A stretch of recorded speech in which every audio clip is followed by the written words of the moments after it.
25-26 જાન્યુઆરી 2025ના રોજ કોલ્ડપ્લે મ્યુઝિક કોન્સર્ટના આયોજનને ધ્યાનમાં રાખીને અમદાવાદમાં 2 દિવસ માટે મધ્યરાત્રિના 12-30 કલાક સુધી મેટ્રો ટ્રેન સેવાઓને લંબાવવાનો નિર્ણય કર્યો છે.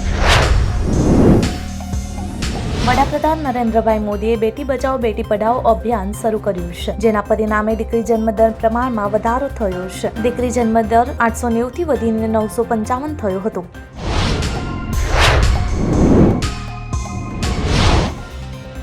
જાન્યુઆરીએ સોના અને ચાંદીના ભાવમાં ઘટાડો જોવા મળી રહ્યો છે. MCX પર 10 ગ્રામ સોનાનો ભાવ 0.14% ઘટીને 79,455 થયો છે. ગુજરાત રાજ્ય માર્ગ પરિવહન નિગમ GSRTCએ હિન્દુ નામોની આડમાં ચલાવવામાં આવતી કેટલીક હોટલોના લાયસન્સ રદ કર્યા છે. હવે રાજ્ય પરિવહન નિગમ એટલે કે GSRTCની બસો આ હોટલો પર રોકશે. ટીમ ઇન્ડિયાનો કેપ્ટન રોહિત શર્મા 10 વર્ષ પછી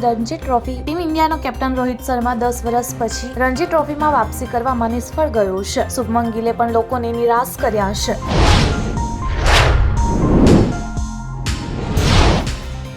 સિંગર મોનાલી ઠાકુરે તાજેતરમાં દિનહાટા મહોત્સવમાં પરફોર્મ કરી રહી હતી ત્યારે અચાનક શ્વાસ લેવામાં તકલીફ થવા લાગી. તબિયત બગડતા તેને હોસ્પિટલમાં લઈ જવામાં આવી હતી.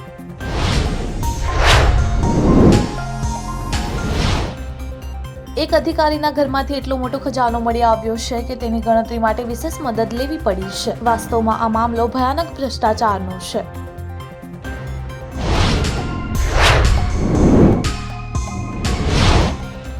ફિલ્મ ઇન્ડસ્ટ્રીના દિગ્ગજ અભિનેતા અનુપમ ખેર મહાકુંભમાં પહોંચ્યા છે. તેમણે સંગમમાં ડૂબકી લગાવી છે. ગંગામાં સ્નાન કરતી વખતે અનુપમ ભાવુક થઈ ગયા હતા.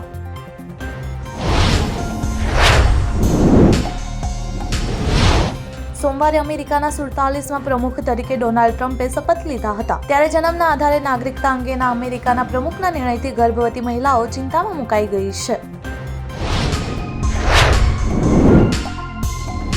ચીને વિજ્ઞાન ક્ષેત્રે એવું અનોખું પરાક્રમ કર્યું છે જેને લીધે દુનિયા આશ્ચર્યચકિત થઈ ગઈ છે. તેમણે પોતાનો કૃત્રિમ સૂર્ય લોન્ચ કર્યો છે અને 10 કરોડ ડિગ્રી સેલ્સિયસ તાપમાન ઉત્પન્ન કર્યું છે.